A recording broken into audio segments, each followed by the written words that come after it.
Exodus chapter 28. And take thou unto thee Aaron thy brother, and his sons with him from among the children of Israel, that he may minister unto me in the priest's office. Even Aaron, Nadab and Abihu, Eleazar and Ithamar, Aaron's sons.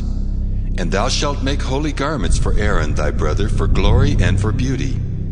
And thou shalt speak unto all that are wise-hearted, whom I have filled with the spirit of wisdom, that they may make Aaron's garments to consecrate him, that he may minister unto me in the priest's office. And these are the garments which they shall make: a breastplate, and an ephod, and a robe, and a broidered coat, a mitre, and a girdle. And they shall make holy garments for Aaron thy brother and his sons, that he may minister unto me in the priest's office. And they shall take gold, and blue, and purple, and scarlet, and fine linen.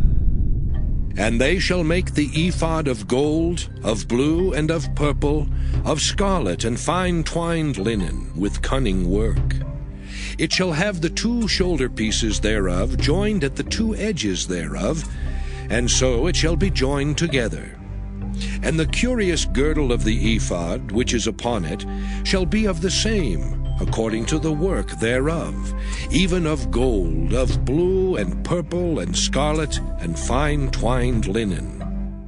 And thou shalt take 2 onyx stones, and grave on them the names of the children of Israel, 6 of their names on one stone, and the other 6 names of the rest on the other stone, according to their birth. With the work of an engraver in stone, like the engravings of a signet, shalt thou engrave the 2 stones with the names of the children of Israel. Thou shalt make them to be set in ouches of gold. And thou shalt put the 2 stones upon the shoulders of the ephod for stones of memorial unto the children of Israel. And Aaron shall bear their names before the Lord upon his 2 shoulders for a memorial. And thou shalt make ouches of gold, and 2 chains of pure gold at the ends. Of wreathen work shalt thou make them, and fasten the wreathen chains to the ouches. And thou shalt make the breastplate of judgment with cunning work. After the work of the ephod thou shalt make it. Of gold, of blue, and of purple, and of scarlet, and of fine twined linen shalt thou make it. 4 square it shall be, being doubled. A span shall be the length thereof, and a span shall be the breadth thereof. And thou shalt set it in settings of stones, even 4 rows of stones. The first row shall be a sardius, a topaz, and a carbuncle. This shall be the first row. And the second row shall be an emerald, a sapphire, and a diamond. And the third row, a ligure, an agate, and an amethyst. And the fourth row, a beryl, and an onyx, and a jasper. They shall be set in gold in their enclosings. And the stones shall be with the names of the children of Israel, 12, according to their names, like the engravings of a signet. Every one with his name shall they be according to the 12 tribes. And thou shalt make upon the breastplate chains at the ends of wreathen work of pure gold. And thou shalt make upon the breastplate 2 rings of gold, and shalt put the 2 rings on the 2 ends of the breastplate. And thou shalt put the 2 wreathen chains of gold in the 2 rings which are on the ends of the breastplate. And the other 2 ends of the 2 wreathen chains thou shalt fasten in the 2 ouches, and put them on the shoulder pieces of the ephod before it. And thou shalt make 2 rings of gold, and thou shalt put them upon the 2 ends of the breastplate in the border thereof, which is in the side of the ephod inward. And 2 other rings of gold thou shalt make, and shalt put them on the 2 sides of the ephod underneath, toward the forepart thereof, over against the other coupling thereof, above the curious girdle of the ephod. And they shall bind the breastplate by the rings thereof unto the rings of the ephod with a lace of blue, that it may be above the curious girdle of the ephod, and that the breastplate be not loosed from the ephod. And Aaron shall bear the names of the children of Israel in the breastplate of judgment upon his heart, when he goeth in unto the holy place for a memorial before the Lord continually. And thou shalt put in the breastplate of judgment, the Urim and the Thummim, and they shall be upon Aaron's heart when he goeth in before the Lord. And Aaron shall bear the judgment of the children of Israel upon his heart before the Lord continually. And thou shalt make the robe of the ephod all of blue, and there shall be an hole in the top of it, in the midst thereof. It shall have a binding of woven work round about the whole of it, as it were the whole of an habergeon, that it be not rent. And beneath upon the hem of it thou shalt make pomegranates of blue, and of purple, and of scarlet, round about the hem thereof, and bells of gold between them round about. A golden bell and a pomegranate, a golden bell and a pomegranate, upon the hem of the robe round about. And it shall be upon Aaron to minister, and his sound shall be heard when he goeth in unto the holy place before the Lord, and when he cometh out, that he die not. And thou shalt make a plate of pure gold, and grave upon it, like the engravings of a signet, Holiness to the Lord. And thou shalt put it on a blue lace, that it may be upon the mitre, upon the forefront of the mitre it shall be. And it shall be upon Aaron's forehead, that Aaron may bear the iniquity of the holy things which the children of Israel shall hallow in all their holy gifts. And it shall be always upon his forehead, that they may be accepted before the Lord. And thou shalt embroider the coat of fine linen, and thou shalt make the mitre of fine linen, and thou shalt make the girdle of needlework.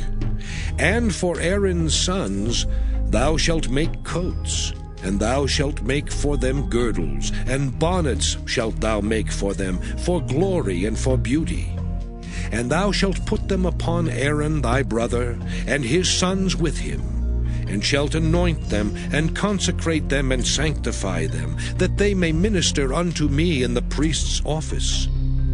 And thou shalt make them linen breeches to cover their nakedness. From the loins even unto the thighs they shall reach. And they shall be upon Aaron and upon his sons when they come in unto the tabernacle of the congregation, or when they come near unto the altar to minister in the holy place, that they bear not iniquity and die. It shall be a statute forever unto him and his seed after him. Now, as we come today to the 28th chapter of the book of Exodus, it seems like we have a departure here. It actually is not from the instructions of the tabernacle. The tabernacle, we've already seen a great deal of it. The details have been given to us, and we've seen that in every thread and every color, every cord, why there is the meaning that it all suggests Christ in his person and in his work. Now we come to the ones that are going to serve in the tabernacle, and the Levites will serve. The family of Aaron will serve as priests, and Aaron himself will be the great high priest. And he'll have to have garments to serve, and these garments all speak of Christ. And we are given here the instructions for the garments, and it reveals to us Christ as our great high priest. And I know of nothing that reaches down and illustrates how Christ today meets our needs in such a wonderful way. Now, I begin reading at chapter 28, verse 1, and I have to confess that a great deal of these instructions, they do not make thrilling reading. This doesn't read like a detective story, but it has more meaning in it than a detective story or a mystery. And there's no mystery here because it reveals Christ. And therefore, if we don't see him here, then it's extremely boring, I can assure you. And you wonder why God would give us all these instructions. Well, he gave them to us because actually the Bible is a picture book. And that's the way little children learn, is by pictures. I can still remember when I was a little one, and I was given a book, and in it I can see those pictures to this good day. A is for apple, B is for baby, C is for cat, and D is for dog. And that's as far as I can go. I wasn't that precocious to go all the way through the alphabet, but I do remember those. And God has given us these pictures that you and I, as babes in Christ, and I'm not sure that many of us get past that stage. I find that a great many of the super-duper saints are just great big overgrown babies today, and we all need the picture book to see this great truth God has for us. Now let's look at this chapter 28. And take thou unto thee Aaron thy brother, and his sons with him, and among the children of Israel, that he may minister unto me in the priest's office, even Aaron, Nadab, and Abihu, Eleazar, Ithamar, Aaron's sons. And thou shalt make holy garments for Aaron thy brother, for glory and for beauty. Now, don't get the idea that there's something holy about the garments in the sense that you and I think of that today. This is not a handkerchief that's been prayed over, friends. That's superstition. That's not what you have here. You see, the word for holy here means in the Hebrew set apart, and it means that which was set apart for God. Anything that's set apart for God is holy. Now, you may have in your pocketbook today $10. You may want to take $1 out of that and give that to the Lord's work. And I just well carry that illustration right on through to its logical conclusion. Maybe you want to send it to the Thru the Bible program. Well, the minute that you set that aside for the service of God, that $1, and you may have gotten it at a store, and that store may have gotten it from a gambler, and a gambler may have gotten it from a prostitute, and a prostitute may have gotten it from one who was a thief, and so on and so on. But the minute that that is set aside for God, that's holy. Anything that's set aside for God is holy. Now, these are holy garments. They are to be used in the service of God, you see. And I am able to claim today, I don't wear a robe, but I do use a suit, a mohair suit, that I use exclusively for the pulpit. And I have a lot of fun kidding my intimate friends. I tell them I have on my holy suit today. I have on my holy clothes. Well, in one sense, that's accurate. It is set aside for just one thing, that is the ministering of the Word of God. Now, thou shalt make holy garments for Aaron thy brother, for glory and for beauty. And notice they're for glory, the glory of God, and for beauty. And I love that. Things don't have to be ugly, friends, just because they're in the service of God.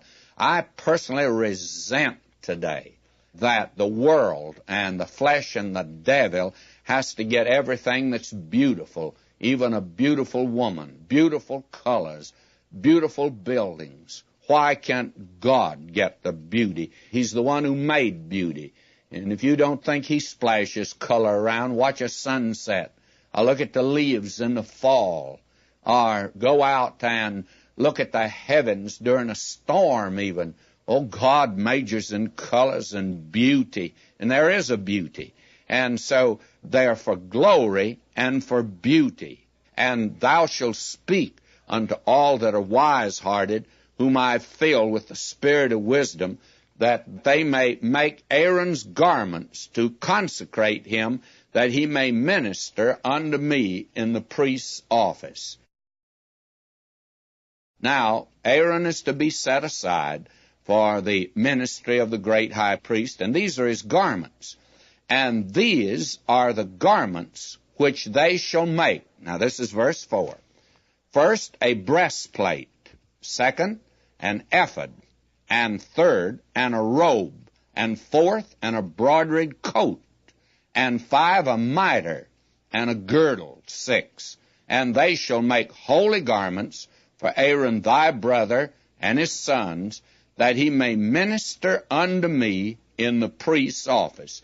Now, here are 6 garments that are to be used in the service of God, worn by Aaron, and then, of course, passed on to those who shall succeed him in office. Now, verse 5, and they shall take gold and blue and purple and scarlet and fine linen. Now, the garments are to be made out of the very best material, the very finest material. I want to be very careful here, but I feel like God ought to have the very best, and I must confess that we have to be very careful about this. I have personally, in my ministry, never driven an automobile that is considered exclusive, like the Cadillac or a Lincoln or something like that. One time I had a man offered to buy me one of those cars, and I refused it. I turned it down. I drive a Chevrolet, and very frankly, I feel I have as much right to drive the other, but I do know that it's misunderstood, and I feel like I should not do that at all. I feel like that we do need to be very careful. Now, I happen to know right now of a certain ministry, and I won't attempt to identify it at all, that's coming under great criticism, and it's because that several people went out to the headquarters one day, and they found nothing but Cadillacs parked around the place. Well, very candidly, I can see why that would be criticized, because of the fact that today, especially when that type of ministry begs and urges people to give and is promoting all the time, if that is true, then we ought not to spend money needlessly. We ought to be very careful. And that's one of the reasons that I have attempted to follow this pattern, for the very simple reason that I ask people to give to the radio. Well, I don't want to drive around over the country in a Cadillac, and I don't intend to, even if it's given to me. So if any of you have been thinking about giving me a Cadillac, well, you forget that. May I say to you very seriously that this is something, though, that we need to recognize, that God's work should have the very best, and that doesn't mean a Cadillac. Now, I'm going to be very practical and frank with you today. What kind of equipment should we have? The machine that I'm making this tape on right now, what should it be? A cheap model? No, the tapes are a little important, we feel. And so, very frankly, we got the very best machine we could get. Now, we feel that is something that is essential, and we think God's work ought to have it. I trust that you understand what we're saying, because I believe that today God's being cheated, and he's being robbed. Malachi asked the question, will a man rob God? And you know what God's answer is? Yes, he sure will. He did in that day, and he will today. Now let me move on. They are to bring all of these, the very best, to make the garments for this man Aaron, the high priest. Now the first is an ephod. And they shall make the ephod of gold, of blue, and of purple, of scarlet, and fine twined linen, with cunning work. It shall have the 2 shoulder pieces thereof joined at the 2 edges thereof, and so it shall be joined together. And the curious girdle of the ephod, which is upon it, shall be of the same according to the work thereof, even of gold, of blue, and purple, and scarlet, and fine twined linen. And thou shalt take 2 onyx stones and grave on them the names of the children of Israel, 6 of their names on one stone, and the other 6 names on the rest, on the other stone. Now he had underneath a linen garment, just like the other priests. Then over that he had this ephod. And I don't know how to describe garments other than to say that, to me, you'd take a big long piece of goods, and right in the center of it, you'd make a big hole for your head. Then you'd drop that down. Half of it go in front and half in the back. Then you gather it in the middle with a girdle. And that's about what it amounted to. The only thing that it wasn't done quite like that. The 2 pieces were brought together by 2 stones at the top, one on one shoulder and one on the other.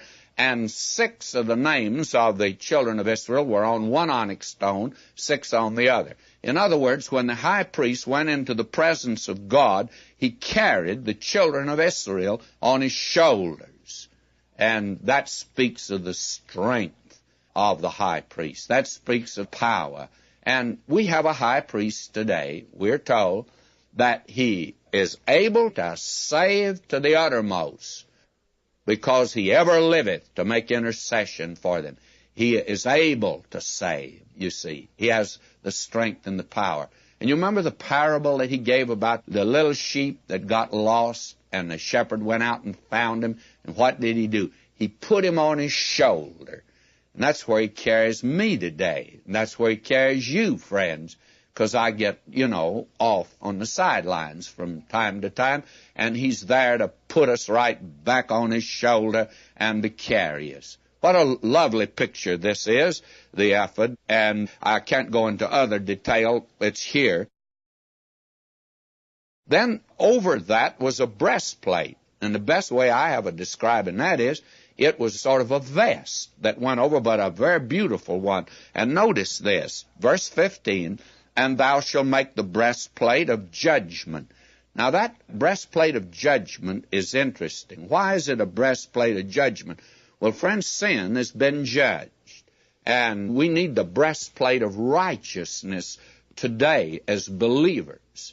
You see, that covers the vital part of us, and that's the only way we could stand in the presence of God. And that means our sins are judged. The righteousness of Christ is made over to us. And so this is called a breastplate of judgment with cunning work. After the work of the ephod, thou shalt make it. It sort of was part of the ephod. The ephod and the breastplate, they rather went together. And of gold, of blue, and of purple, and of scarlet, and fine twined linen shalt thou make it. Now this was a thing of beauty. This was really a beautiful thing.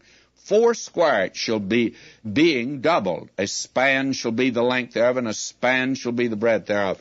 Now we're really getting down to the details of it. And I just want to lift out this particular part here. And thou shalt set in it settings of stones, even 4 rows of stones. The first row shall be a sardius, a topaz, a carbuncle. This shall be the first row. The second row shall be an emerald, a sapphire, and a diamond.